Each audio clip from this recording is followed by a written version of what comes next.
कहानियों की दुनिया में आपका स्वागत है। दोस्तों, ये कहानी भगवान गौतम बुद्ध की प्रेरक कहानियों में से एक है। बहुत समय पहले की बात है। एक गांव में धर्म उपदेश देने के लिए भगवान गौतम बुद्ध पहुंचे। गांव के लोग अपनी अपनी समस्याएं लेकर उनके पास जाते और उनसे समाधान प्राप्त कर नई ऊर्जा के साथ वापस लौटते। गांव के बाहर एक गरीब राह में बैठा था।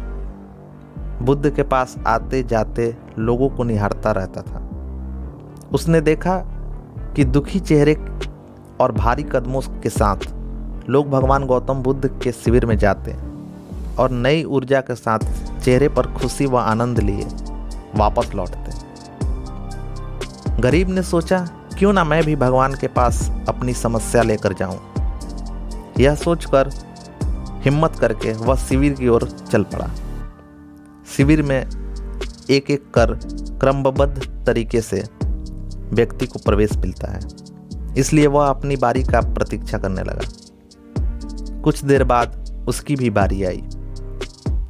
उसने भगवान गौतम बुद्ध को प्रणाम किया और रोते हुए बोला, भगवान, मैं ही गरीब क्यों।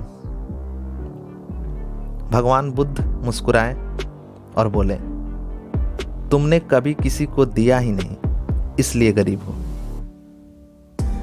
इस पर वह आश्चर्य से भगवान बुद्ध की ओर देखने लगा और बोला, भगवान, मेरे पास देने के लिए है ही नहीं। बड़ी मुश्किल से गुजारा हो पाता है और कभी कभी तो भूखे ही सोना पड़ता है, इतना गरीब हूं। भगवान गौतम बुद्ध शांत भाव से बोले, तुम्हारे पास चेहरा है, किसी को भी मुस्कान दे सकते हो।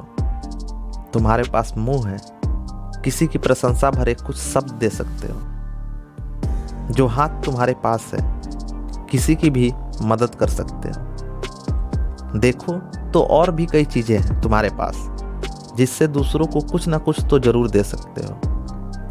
जिसके पास इतनी चीजें हैं, वह भला कैसे गरीब हो सकता है। गरीबी का भाव मन में होता है। मन से यह भ्रम निकाल दो कि तुम गरीब हो। लोगों को देते जाओ, गरीबी अपने आप दूर हो जाएगी। दोस्तों, यह कहानी कैसी लगी और आपने इससे क्या सीखा, कमेंट में ज़रूर बताएं। कहानी अगर अच्छी लगे तो इसे लाइक कर दें, दोस्तों को शेयर करें और आपने अब तक इस चैनल को सब्सक्राइब नहीं किया तो सब्सक्राइब करके बेल आइकन दबा दें और हमारी छोटी सी फैमिली का हिस्सा बन जाए। Thanks for your time.